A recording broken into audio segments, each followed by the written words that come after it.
Hi, this is Linda Amon Arts. Welcome to my world. This year in 2020, our word for the year is imagine. And I today am one of those times that I'm thinking, imagine what I can create today. Sometimes you probably have the same thing as I have. You just can't think of what to start creating.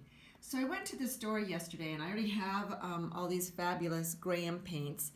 And I decided that I was going to just go, and there was a sale, and just get a ton of inexpensive, on sale, different kinds of acrylic.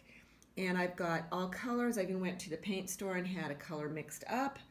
And then I've got some that have they were on sale, and they're actually some that have granulating particles in them. So I thought what I would do is just show you kind of how I would approach a day that I need to be inspired to imagine. What could I do? Sometimes you just have to play, get in there and make a mess. So I'm going to show you how I'm going to test some of these colors. I already know all my Graham. I know how they work together, but I want to give some paint swatches that I would be able to know some of these new things that I would kind of add in for some fun. So stay tuned, because I might even cut them apart and use them differently, kind of as a little color swatches. But some of you would draw a perfect little draw of squares to stay in. I'm just going for the colors and what this will do. So one of the first things I'm going to do is I'm going to take a little bit of quinacridone rose Graham acrylic. I've been doing a lot of mixed media lately, and so it's kind of fun to take these and mix them up with colors and do some mixed textural things. So I'm just going to take a little bit of white with the quinacridone rose, and that will give me a real pretty kind of a coral, not a coral, but kind of a burgundy kind of look. If I went a lot lighter, it would give me a different color of pink.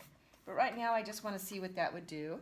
And then what I do for environmental sake and also just keeping things cleaner, I'm going to wear gloves today. I don't always wear gloves, but I'm going to be changing colors a lot, and you're going to see how I clean this. So I put a little bit of water, just a little bit of water, and then instead of rinsing all this out in the water, I use an old rag that I just use over and over and get all of the acrylic out of the brush, or most of it out, without going and putting it down our water system. So now it's pretty clean.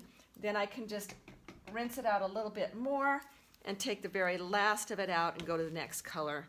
So that's what I do for getting my brushes clean without having an environmental of all that going down the drain. I can use this over and over again. If I use a paper towel, it still goes away as a solid rather than having something that is liquid going down. So that's something I want to do. So on here, I'm going to mark what I do. So I'm just going to abbreviate MG for M Graham paint. I'm going to put that this is quinacridone rose. I'm going to abbreviate quin rose with, I'm just going to say with a white because it could be most any white.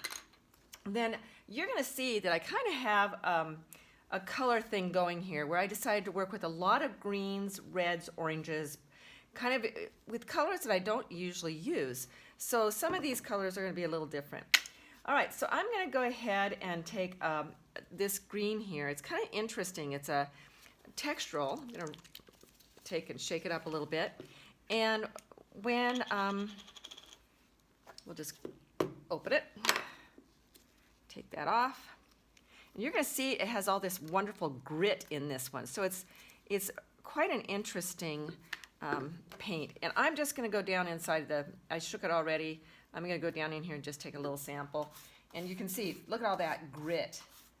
They've got stuff in it. So that one, and then again, I'm just going to take all that excess off. If I was working in my regular studio time, I would maybe rub that off onto another painting as a start. But for this, we're just testing our colors. So I got most of it off already. I'm going to cap that off. And then I'm going to label it. And that one's going to be the moss. And then I will do the labeling later so that you don't have to see all that. But I'm anxious to see this one that's called concrete. We know it's going to have this mixture again of the grit in it. I don't know what they call it for sure, but we're going to call it textural grit. And this one should have some of that as well. It does. Look at that. To me, that is just exciting. What are the possibilities that we could do with that? Just imagine what we could do. We could mix other colors into it. We could do all kinds of exciting things. So I'm going to do that. And then I'm going to do one more for you. Again, I took off most of it, put it in the water, grab off a whole lot more. And it's, the rag, of course, is filthy, but we don't care about that because that's not something that is going to be a problem. Then I take a little more water off, and then I'm ready for the next color. Again, I will label that later, so I'm going to set that aside. Here's another one that is called a rust, a light rust, and I've got a dark rust. So I'm going to take that. Sometimes I take a little X-Acto knife and pull around and take this off a little bit smoother, but you know, I forgot that for the video, so it's okay. Sometimes you do what you can. All right, so we've shaken it up. I would usually pour it out, but we're just going to do a few studio differences. And here again is that stuff that has all the grit. Now, if you can't find a paint like this, it doesn't matter. You can do all kinds of things. We'll show in some other videos some things that you can do to get that kind of grit. But look at that. You could put sand in. You can do some other kinds of things. You can see here the one that's so smooth, and then these have all that texture. But it's going to be kind of fun to try these different ones.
Here's one more quick little bonus on the demo of ideas I gave you. Basically, I would plan this out a little differently next time, but to let you know, I'm cutting these apart because then I can rearrange them in different sets. I could even put a little D-ring on them and put them in color sets, but the main idea is I can set them side by side a little bit in color codes and color methods. So I just kind of, I think next time I do it, I would run them about 4 inches apart for some things, but this is kind of the idea. I can kind of do this, and I can say, okay, I love these colors, I'm going to eliminate that. I think I want to put a very dark value and maybe a little hot color with it, but that would give me some thoughts on how to use these in a more manageable way.